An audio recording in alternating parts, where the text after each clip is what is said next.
کلام میں نرمی اختیار کر، کیونکہ الفاظ کی نسبت لہجے کا زیادہ اثر پڑتا ہے۔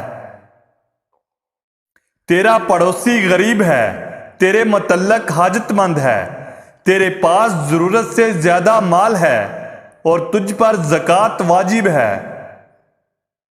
محتاجوں سے مہنگا مال خریدنا احسان میں داخل ہے اور صدقہ سے بہتر ہے۔ کھانے میں عیب نہ نکالو، ناپسند ہو تو مت کھاؤ۔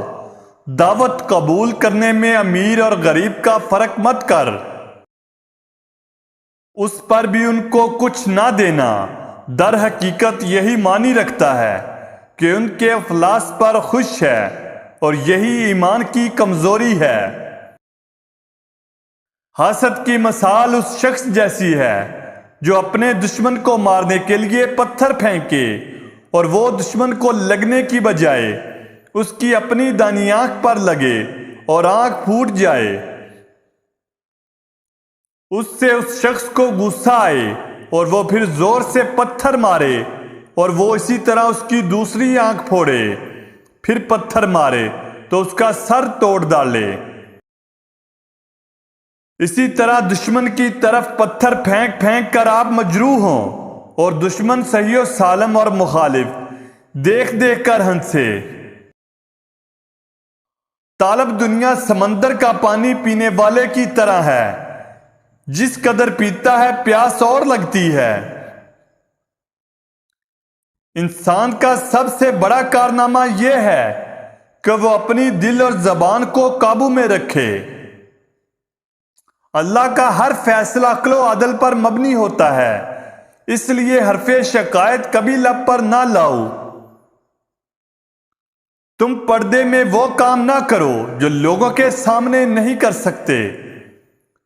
صبر کی تلخی عالم کی مٹھاس اور عمل کی سختی وہ دوا ہے جس سے دل کی ہر بیماری کا علاج ہو سکتا ہے۔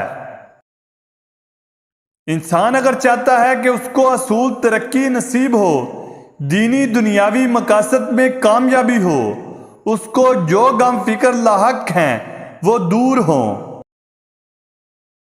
تو اللہ کے 4 پاک اسما کو پڑھنا شروع کر دو اور اس بات کا تہیہ کرو کہ رزق حرام سے بچنا ہے، رزق حلال کمانا ہے اور کھانا ہے، اور رزق کی کبھی بے حرمتی نہیں کرنی۔ اللہ پاک کے 4 صفاتی نام یہ ہیں: یا فتاح ہو، یا وہاب ہو، یا رزاق ہو، یا معز ہو۔ ان تمام اسما کو انفرادی طور پر 100 بار پڑھنا ہے۔ بازار کے اندر ذکر الہی میں مصروف شخص مردوں میں زندہ کی مثل ہے، مغروروں میں غازی کی مثل ہے، اور خشک درختوں میں سرسبز کی مثل ہے۔ اگر ایک یہودی طبیب تجھے کہہ دے کہ فلاں غذا مضر ہے تو اسے فوراً چھوڑ دیتا ہے۔ اگر ایک بچہ تجھے خبر دے کہ تیرے کپڑوں میں بچھو ہے تو بے دلیل کپڑے اتار پھینکتا ہے۔